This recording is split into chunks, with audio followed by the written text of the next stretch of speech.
All right, ladies and gentlemen, for the last edge of our sampler, we are going to do a back stitch. So to begin this stitch, if you want to mark your stitching line, you are free to do so. In fact, let me go ahead and do that just so that you can see what I'm doing here.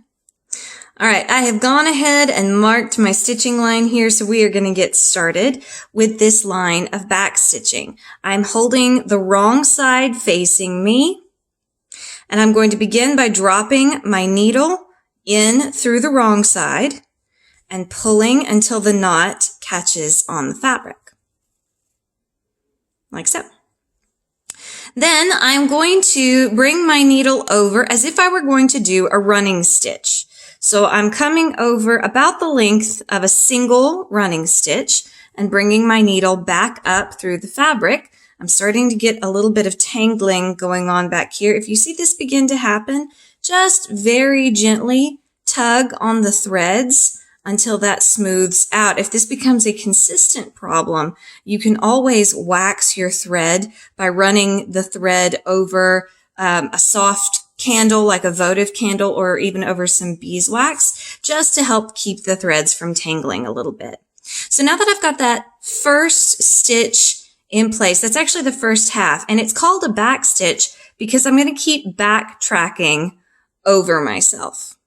Okay, so I'm going to come backwards the length of a stitch and drop my needle in again. And then when I come up, my stitch is going to come out the length of a stitch in front. From the point which I just came through the fabric, I'm going to bring my needle back the length of one stitch, drop it in, then pull it back up the length of one stitch forward. So what ends up actually happening is that I'm creating a series of loops where this line of stitches keeps working back on itself. Oops. Here we go. And then to make another one, I'm just going to repeat that. So I'm going to come back the length of a stitch, drop my needle in, bring it forward the length of a stitch, and pull it through.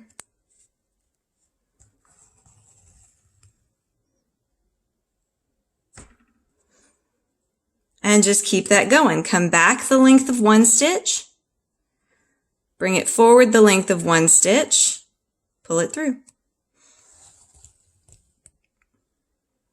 If you start to notice this happening, where my double thread is starting to separate, just tug and straighten out your stitches a little bit. You might even want to drop the needle for a second and just give your thread a nice smoothing run over with your fingers, and then you can keep going from there. Come back the length of a stitch, drop in, come forward and pull out.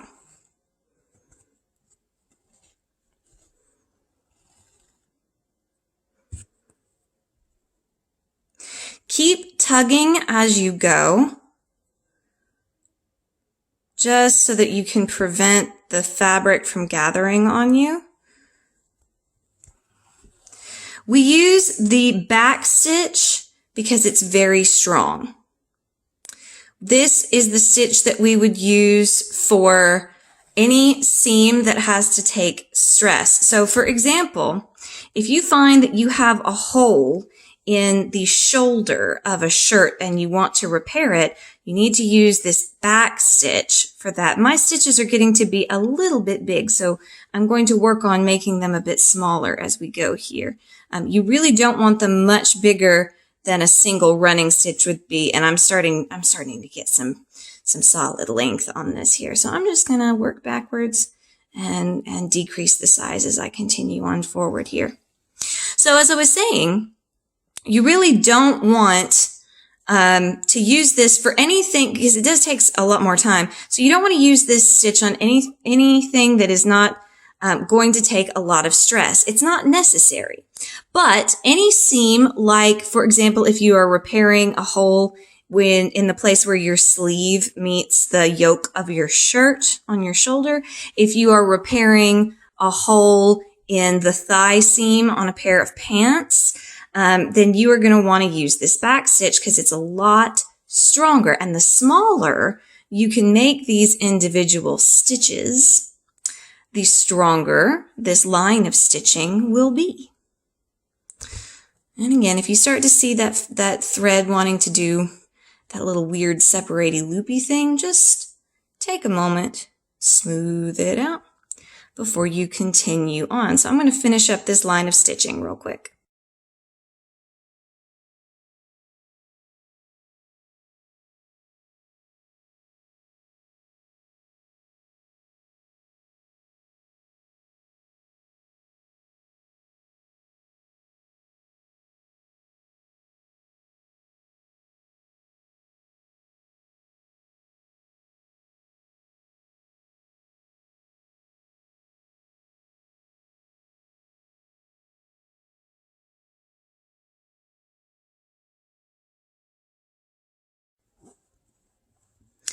Okay, now I have come to the end of my line of back stitching. On the right side of the fabric, you'll see that my back stitching line looks a lot different from my basting and my running stitches because they're looping back over each other. And that's what makes it so strong. I end up actually double stitching every centimeter or so as I go. I have twice the amount of thread holding everything in place, and that's what makes it so strong. So now it is time to do a lock stitch and finish off this last bit of stitching here.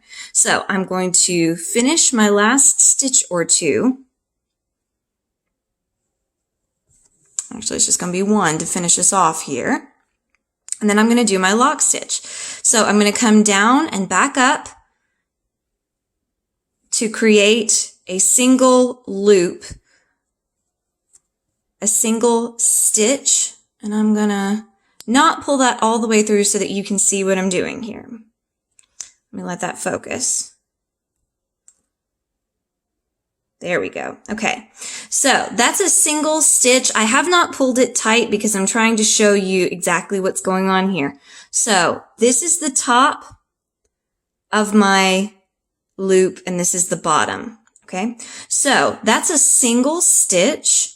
I'm going to now take my needle and go back over that exact stitch. So my needle is going to go back in the bottom and back out the top of that exact same stitch that I just made. Okay. That was stitch number one. This is stitch number two. See, I'm using the exact same holes that I made before. Stay in focus, please. There we go.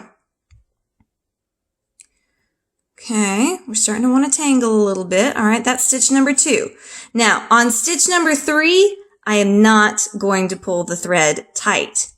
So I'm going to go in and out, just like I've been doing, to create that third stitch. But instead of pulling it, what I'm going to do is take the tail from the top of my stitch, and I'm going to wrap it around. I like to work in numbers of 3. It makes me happy.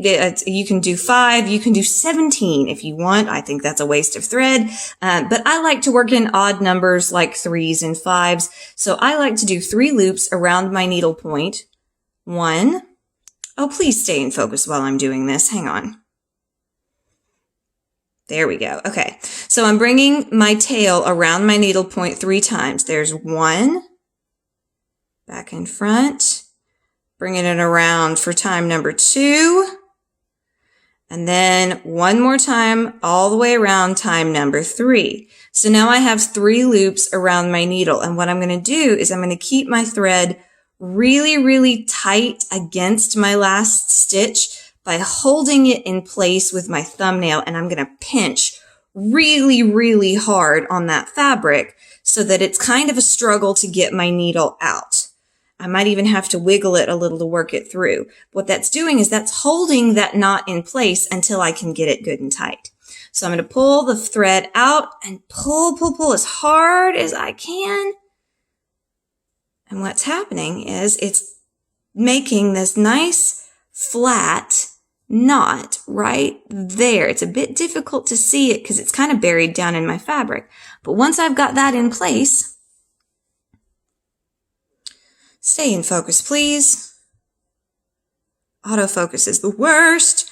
All right, once I've got that in place, then I can snip away my excess thread, and we're done. That is a line of backstitching, not the prettiest line of backstitching I've ever done, but it will suffice for our purposes. So I'm going to label this for my project real quick. So I'm going to say BACK for my backstitching and draw an arrow to point to it. So we are almost done with this sewing sampler, ladies and gentlemen. We started with our basting stitch up top, 2 stitching lines of running stitches, and 1 line of back stitching. The last thing that we are going to do is turn our sampler over to the right side and sew on a button. So I'll show you how to do that in the next video.